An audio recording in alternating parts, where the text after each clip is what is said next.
ആയിരുന്നു ഒരു first look poster of the movie തന്ത വൈബ്. അപ്പം ആ ഒരു സിനിമനെ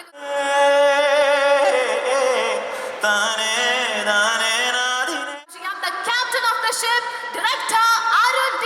Jose.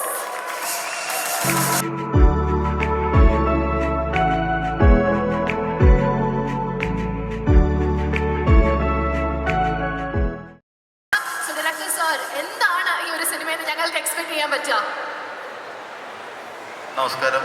എനിക്ക് ആൾക്കൂട്ടത്തിന് ചെറിയ പേടിയാണ്. അപ്പോൾ ഈ ട്രെയിലറിൽ നിങ്ങൾ എന്താണോ കണ്ടത് അതിൻ്റെ മുകളിലായിരിക്കും നിങ്ങൾക്ക് സിനിമയിൽ തിയേറ്ററിൽ കാണാൻ പറ്റുക എന്ന് മാത്രമേ എനിക്കിപ്പോൾ പറയാൻ പറ്റുള്ളൂ.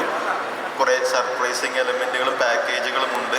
ഈ ഒരു മീറ്ററും അതിൻ്റെ മുകളിലേക്കും പ്രതീക്ഷിച്ച ആളുകൾ തിയേറ്ററിലേക്ക് വന്നാൽ സാറ്റിസ്ഫൈഡ് ആയിട്ട് പോകാൻ പറ്റും എന്ന് എനിക്കിപ്പോൾ പറയാൻ പറ്റും. താങ്ക്സ്.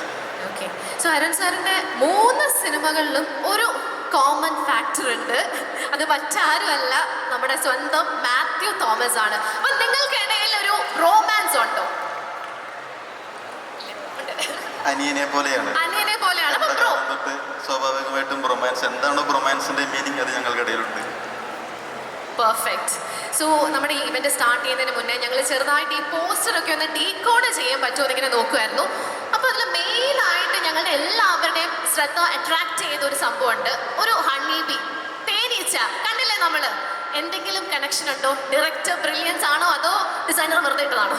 അത് മഹിമ അതിന് ആൻസർ പറയും. കാരണം മഹിമ സ്റ്റേജിൽ കയറുമ്പോൾ അതിന് ഏറ്റവും നന്നായിട്ട് ഡിഫൈൻ ചെയ്യാൻ കഴിയുന്നത് മഹിമയാണെന്ന് ഇന്നാണ് എനിക്ക് മനസ്സിലായത്. പക്ഷെ അത് നല്ല ഡെഫിനേഷൻ ആയിരുന്നു. അത് തന്നെ പറഞ്ഞാൽ മതി. അപ്പം ഹണിബിയുടെ ചോദ്യം മഹിമയോട് ചോദിക്കണം അല്ലേ? ഓക്കെ, നേരത്തെ പറഞ്ഞു ഒരുപാട് സസ്പെൻസ് എലിമെന്റ്സ് ഉണ്ട്. എന്തെങ്കിലും കുറച്ചുകൂടി ഒരു ക്ലൂ തരാനായിട്ട് പറ്റുമോ? ഏത് ടൈപ്പ് സിനിമയാണ്? ജോ ആൻഡ് ജോ പോലെയൊക്കെയുള്ള ഒരു കംപ്ലീറ്റ് ഫാമിലി എന്റർടൈനർ ആണോ? ഇതൊരു കംപ്ലീറ്റ് എന്റർടൈനർ ആണ്.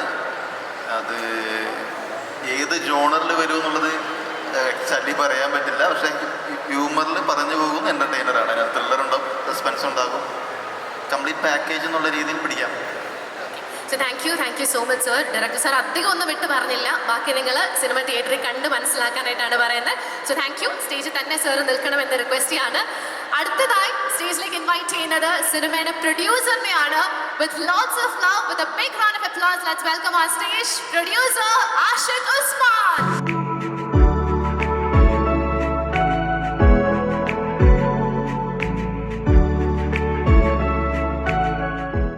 സിനിമയാണ്, 17ാമത്തെ സിനിമയാണ്.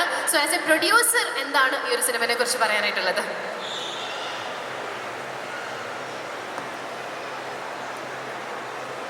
ഹലോ, എല്ലാവർക്കും നമസ്കാരം. ഒരുപാട് സന്തോഷം. കാരണം 2 വർഷം മുമ്പാണ് ഞാൻ ജോ ആൻഡ് ജോ എന്ന സിനിമ തിയേറ്ററിൽ കണ്ടപ്പോൾ തന്നെ ഒരു ആഗ്രഹം ഉണ്ടായിരുന്നു. കാരണം അരുൺ ഡി ജോസ് എന്ന സംവിധായകൻ്റെ ഒരു സിനിമ ചെയ്യണം എന്നുള്ളത്. അത് എൻ്റെയും അരുണിൻ്റെയും ഒരു കോമൺ ഫ്രണ്ട് ബിനുവാണ് എന്നെ ഒരു ദിവസം വിളിച്ചിട്ടിങ്ങനെ അളിയ ഒരു കഥ പറയണം അരുൺ എന്ന് പറയുന്നത്. സോ അപ്പം തന്നെ ഞാൻ ഈ സിനിമ മനസ്സുകൊണ്ട് കമ്മിറ്റ് ചെയ്ത് കഴിഞ്ഞു. പിന്നെ കഥയും കൂടി കേട്ടപ്പോൾ ഒരു രക്ഷയില്ല, പൊളിയാണ് ഇത്.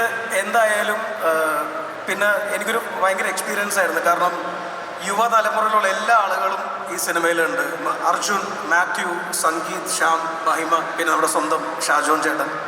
ഇവരെല്ലാവരായിട്ടും വർക്ക് ചെയ്യാൻ പറ്റിയത് ഭയങ്കര രസമായിരുന്നു. സോ February 14th ലോകമെമ്പാടുമുള്ള തിയേറ്ററുകളിൽ റൊമാൻസ് റിലീസ് ചെയ്യും. എന്തായാലും നിങ്ങൾക്കൊരു നല്ല എൻ്റർടൈനർ ആയിരിക്കും ഈ സിനിമ എന്ന് ഞാൻ വിശ്വസിക്കുന്നു.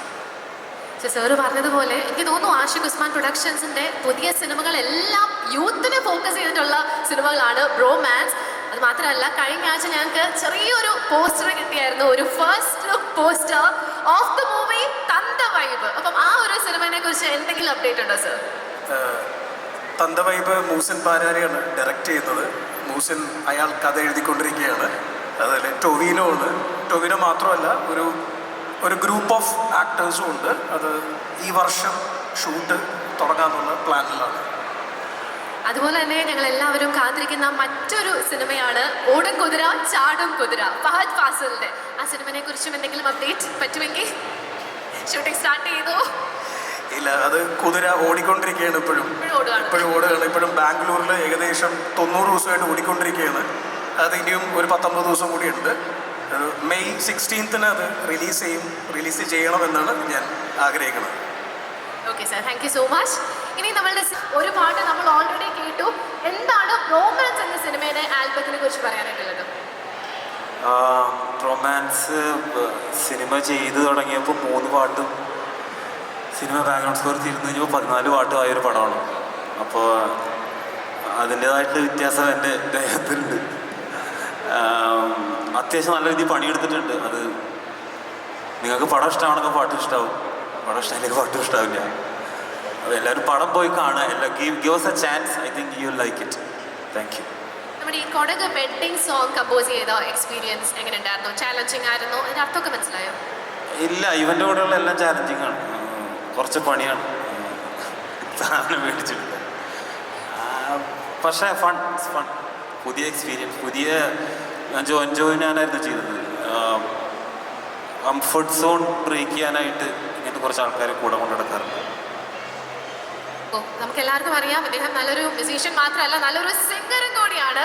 സോ ചെറിയൊരു റിക്വസ്റ്റ്, ഗോവിന്ദേട്ടന് ഇഷ്ടമുള്ള ഒരു പാട്ട് ഞങ്ങൾക്ക് വേണ്ടി പാടുമോ? Few lines please. വേണ്ടേ? ഒന്ന് കൈയടിച്ച് പാസ്സാക്കി. Come on, that's all requested. Please sing a few lines for us. சீரும் புலியை பார்த்தேன் சிரிக்கின்ற சிசுவை போல கோபங்கள் மறந்த சிரிப்பேனே கதறாமல் பூவிலும் குளத்தின் மேலே உருவாகும் வளையல் போல நான் வாழ்க அதிர்வை கொதிர்ப்பேனே கதறாமல் தானே தானே நாதினே தானே தானே நாதினே தானே தானே நாதினே ആരോ ആരീരാരിരോ. Thank you. Very soulful song. വളരെയധികം ഫീലോട് കൂടിയാണ് അദ്ദേഹം പാടിയത്. അതുകൊണ്ട് തന്നെ നമുക്കും അത്രയും അധികം ഫീലോട് കൂടി എൻജോയ് ചെയ്യാൻ സാധിച്ചു. Moving on, now I would like to invite on stage the DOP of the movie. Let's welcome on stage